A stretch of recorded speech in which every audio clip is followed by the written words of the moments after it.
tell me. Did they hold a funeral? Yes. This is Team A. Do you read Yes, A-Team, this is Mark. I read you. Mark, don't. What are you doing? We need immediate armed Mark. support at room 14C. Stop. My team and I are being held at gunpoint by a hostile. I repeat, Stop. please Don't send shoot him. immediate armed support to room Stop. 13C. Don't. Sorry.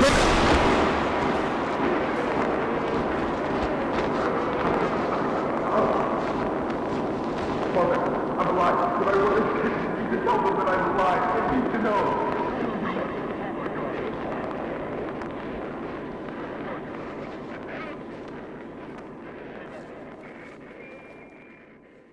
Hello, everybody, and welcome back. So it's been a little while since Kane uploaded Backrooms Reunion, and I honestly, after watching that, I really had to take some time to take in everything that happened because, my God, did a whole lot happen.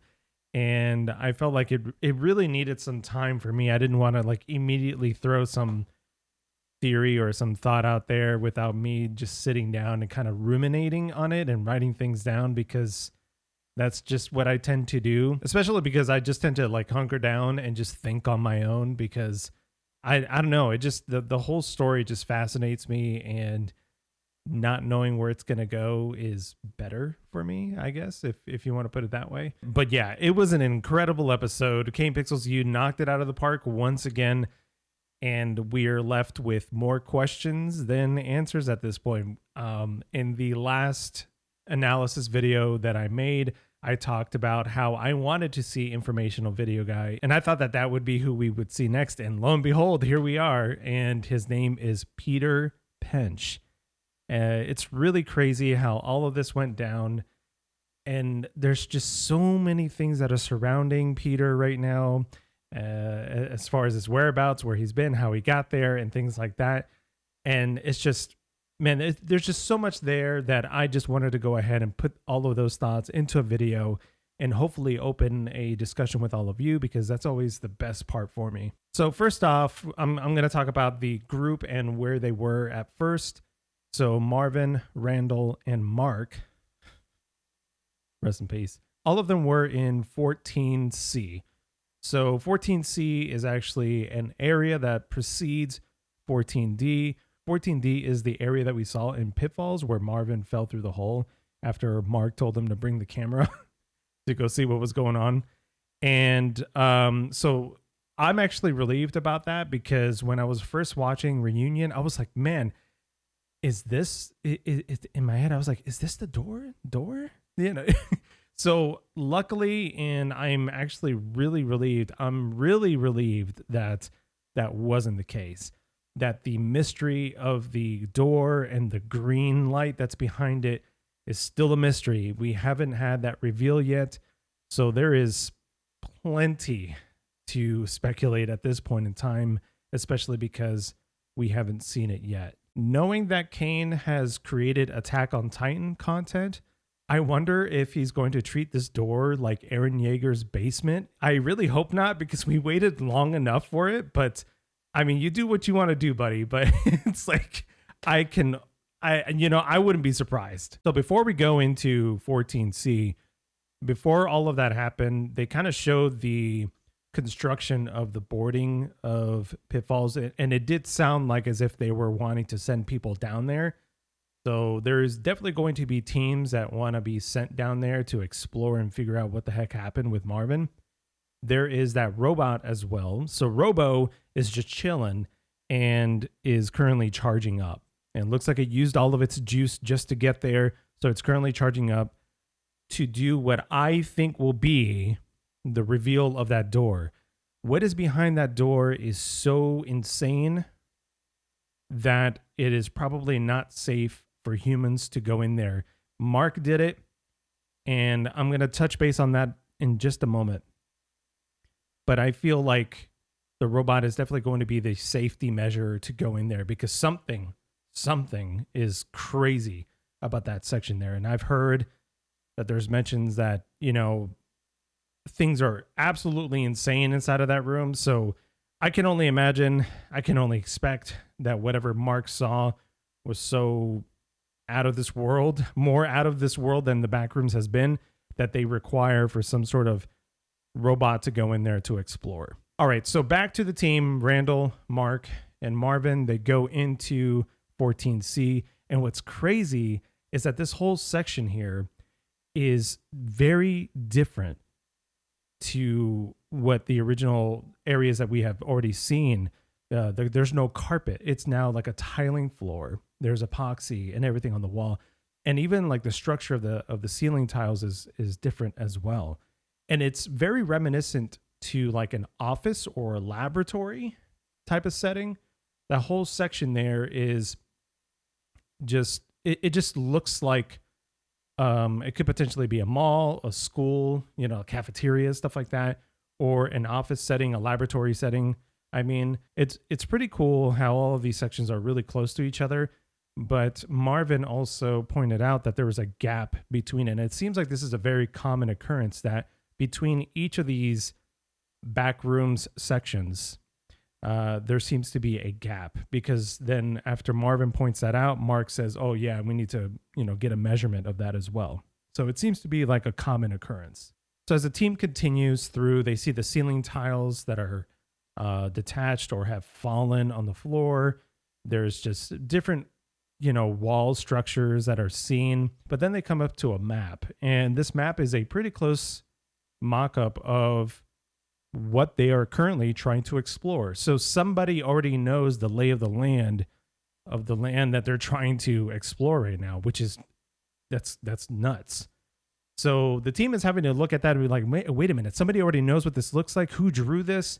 I don't know. You know, nobody knows who drew it. So as they continue, the signal goes out a little bit, and they cannot keep going, because otherwise they just won't have communications with Standard. So out of nowhere, as they're returning from the left side, someone runs in and tackles Mark. Oh my God. And grabs his weapon. It is like the quickest switcheroo ever. And then you have this dialogue between all the characters, and then the bombshell happens when Marvin realizes, hold on, I know that voice. And he calls him Peter. And then Peter responds with, Marv, you know? So right there, okay, you have that connection. Those two know each other, possibly friends, or really, really good colleagues. You know, they're on good terms or something like that. And the way that Mark exclaims at that moment, it seems like Mark knows who it is, but the interaction between Mark and Peter is obviously not the same as it is between Peter and Marvin. During this exchange, Marvin says, you know, it's been months. We thought you were dead. And then Peter responds with, yeah, I know, this is what they did to me. They took my life away from me. Everybody thinks I'm dead. You know, we could talk about all we want about what could potentially be happening here or where things are going to go. But one of the things that I wanted to touch base on is the acting here. This exchange between Marvin and Peter and Mark as well. All of this here is just, it was so well done. It was executed so well, because you could feel the tension during this moment, even if there wasn't any music, and the music helped tremendously. But even if there wasn't any music, just being able to hear the echo of their voices in this area was just fantastic. I loved this part. This was such a great scene. So as this exchange is continuing, Standard responds to Mark, and then Mark says, hey, you know, we need armed help. We need some backup. And Marvin is like, dude, stop. Like, don't. And of course, Peter is, what are you doing? You know, don't do that. So sure enough, the unexpected happens, even though at this point, the standoff was unexpected, but I knew the outcome of this was definitely going to end with somebody dying. And of course, Peter fires the weapon, and as is aiming towards Mark, Mark goes down. And then we are left with that ending sequence there where there is just blood everywhere.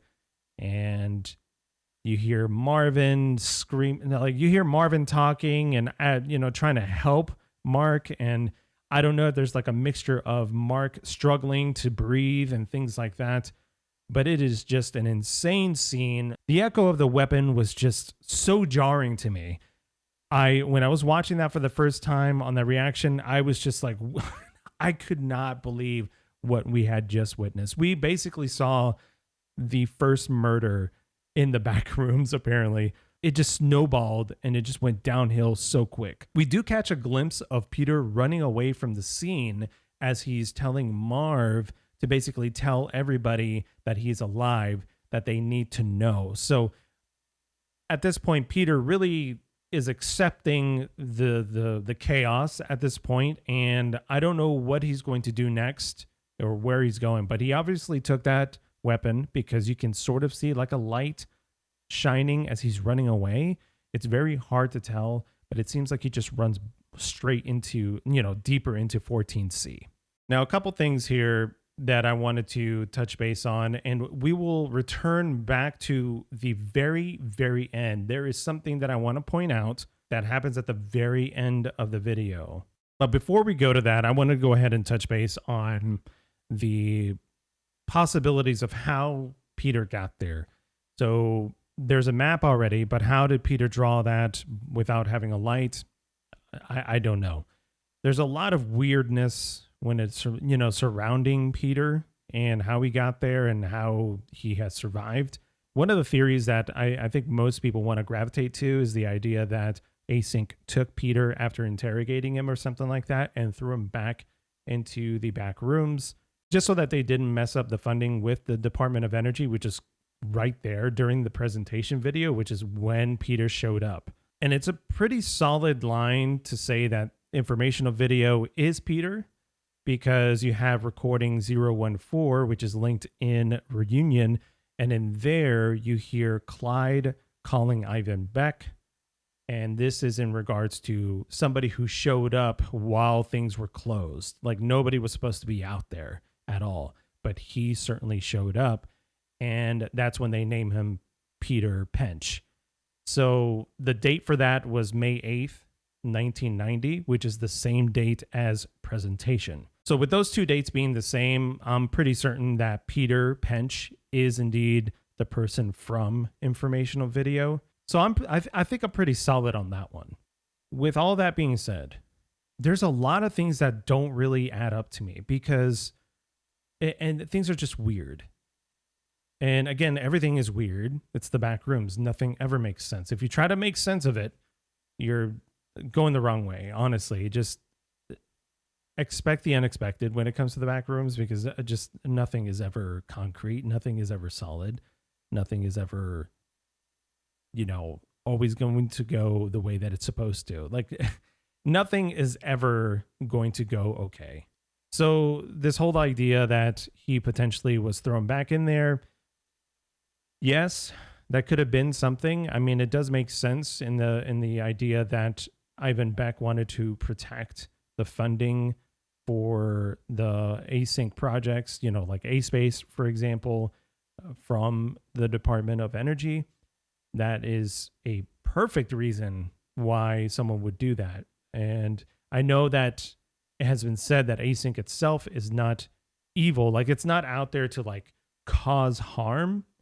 But at the same time, Ivan Beck could potentially want to protect his investments, protect the possible contracts that are underway from the Department of Energy.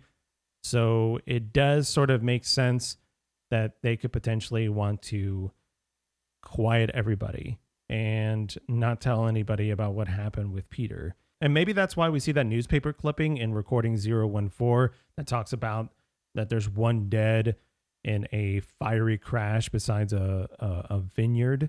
So, I mean, that could have been a good cover up for the loss of Peter. And that is the story that they gave to the family, because the fiery wreck the outcome of that could have been there was no body. And it's like the perfect excuse, Another thing that I was thinking about is, given the concept of, hey, this was like the shock of this news could have potentially, rocked his mind so much that he just ran back, just lost it and just ran back, and just has been surviving somehow. I have no idea. There is a gap of time between presentation and reunion. Now, I don't know if maybe what occurred to him occurred directly, after presentation occurred, or there was like a week or so afterwards. Nothing has been said or nothing has been shown about that, but there is that gap of time. So I'm kind of wondering if that's where we're going to go next. We're going to explore what happened to Peter, how Peter got there, what Async potentially did, or what Peter did in response to what Async's response was. So there's a lot of things that could be at play here. Async could have potentially thrown him back there, or he could have gone out on his own volition. But again, the whole concept that I was thinking about him leaving on his own volition, I don't know about that, because wouldn't security be pretty tight after he showed up? Like, it's like, hey, we have to really focus. Unless he's able to, like, I don't know, drop kick everybody out the door and just escape. I don't know. I don't think these guys are trained to fight, but at the same time, given whatever Async's, actual response was to Peter showing up is going to change a lot of perspectives on what Async stands for. And one of the things that I was really curious and concerned about was the well-being of Marvin.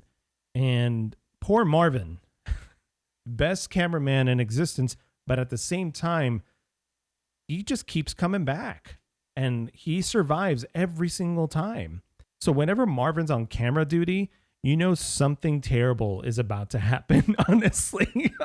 So with that being said, I am really concerned about Marvin's well-being. Why? Because now Marvin is not trusting of Async. After witnessing that and after having that conversation with Peter and seeing what happened with Mark, it's clear to him, I'm guessing, that something's not right and he needs some answers. So coming up next, I hope, will be what Async's reaction will be towards Marvin. And I'm honestly worried. But with that, I am mostly interested into what you have to say regarding Peter, his whereabouts, how he got there. What do you think Async did? I'm really interested to hear what you have to say, because that's honestly my favorite part about doing these videos, is getting to have these discussions with all of you in the comments. I'm going to talk about a couple more things here.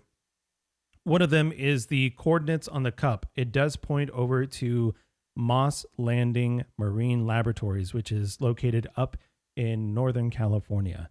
And if you look at that area, it's very similar to the same shot that we have seen with the sun and the ocean. We have seen that in Autopsy Report. We saw it in Found Footage 2. We have seen it in so many videos so far. It's been inserted into so many parts, and at this point, I honestly feel it's more of a symbolism thing. I know that it will probably play a part at some point, maybe, but I feel like it's more of a symbolism thing, because as you overlook the sea, there's this vastness of areas that we have never discovered. A good huge portion, like most of the ocean, for example, hasn't been discovered and will probably never be discovered because we don't have the capability to explore it safely, without, either losing human life or also funding for submarines that probably can't go as far down as we want to, because they just end up crumpling up and stuff like that. I feel like it's kind of side by side, a bit of a symbolism of what the Backrooms is to us now. It's ever expansive. The horizon keeps going. We don't know what's out there. It's completely unknown, and we will never find out everything that there is to know about the Backrooms. And just like the sea swallows up things, just like the Backrooms has things that no clip into it. Okay. And what happens when things sink into the ocean? They become a part of the ocean. Boats that sink down eventually become habitats for fish and everything like that. So honestly, I really enjoy that piece of symbolism if that's the case, because it makes total sense to me. I really love that.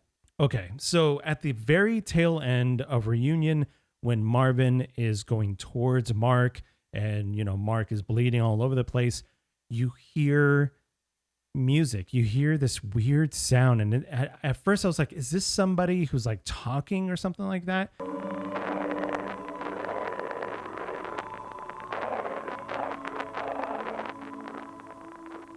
And I thought to myself, what is, there has to be some sort of significance to this because it hangs on to this ending for so long. And it's such a weird scene because everything seems to be warping and being weird. Very similar to how things happened in the very end of Found Footage 2. You remember how everything kind of warped out. I mean, nothing turned green, but everything just turned white. So I don't know if there's necessarily a connection to it. I just thought it was really interesting that we did see the warping. And sometimes you do see that with old footage, especially if there's a lot of like signals being thrown at it or something like that. I don't know. It's a lot of waves could potentially do that to it. Okay, so we've heard the sound. So I was able to actually match this up with another song. Okay, and this song is called Each of Us is Proof. Listen to it.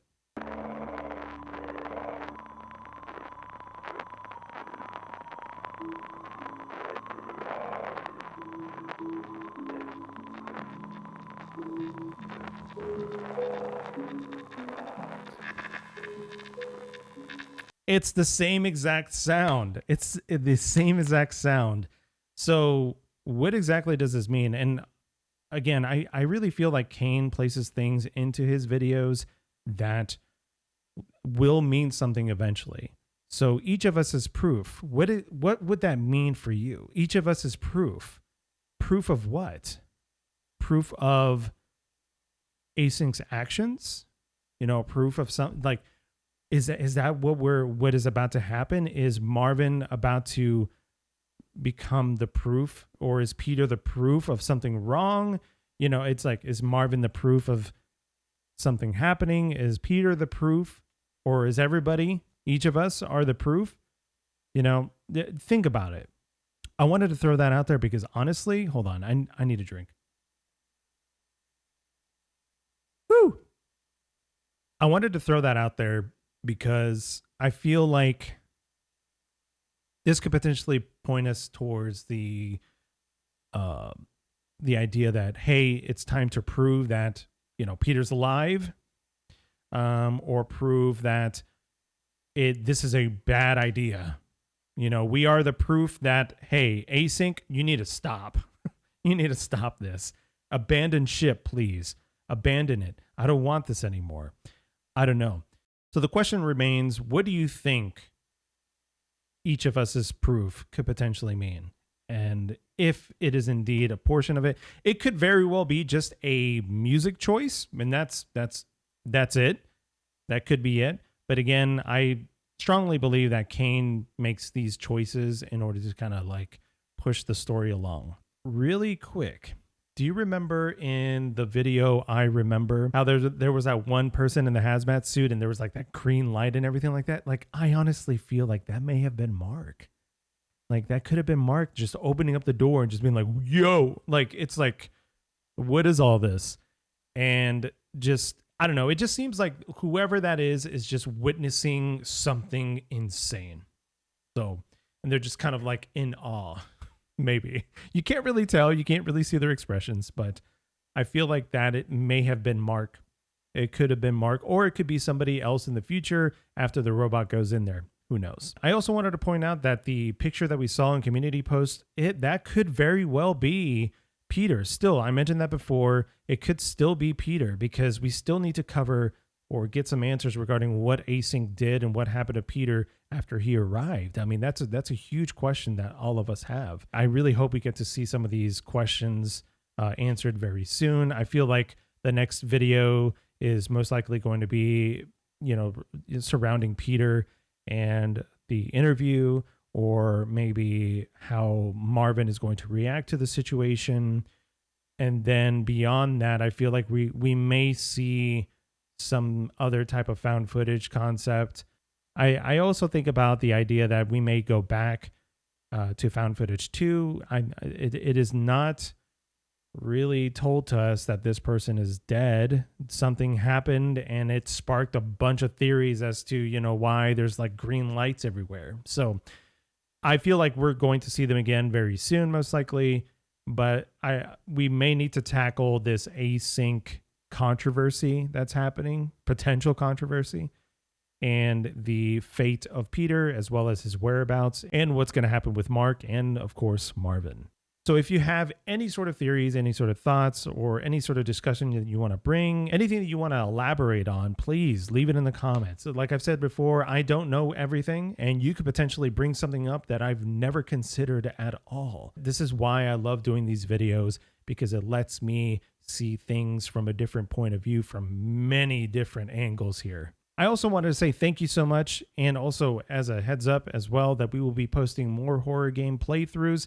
You can find links to the latest horror game that we've played towards the end of the video, as well as links to my Instagram, Twitter, and Twitch. So make sure you follow those. On Twitch, I am Desolar, and on Twitter and both Instagram, I am Desolar TV. Okay, those links are in the description below if you want to go ahead and follow those channels. I do occasionally stream, and I'm planning on streaming more, within the holiday season and from that point forward. But yeah, folks, if you enjoyed this video, please leave a like and subscribe to the channel to catch us next time. I hope to see you again. And as always, take care. Peace. I'm out of here. Bye-bye.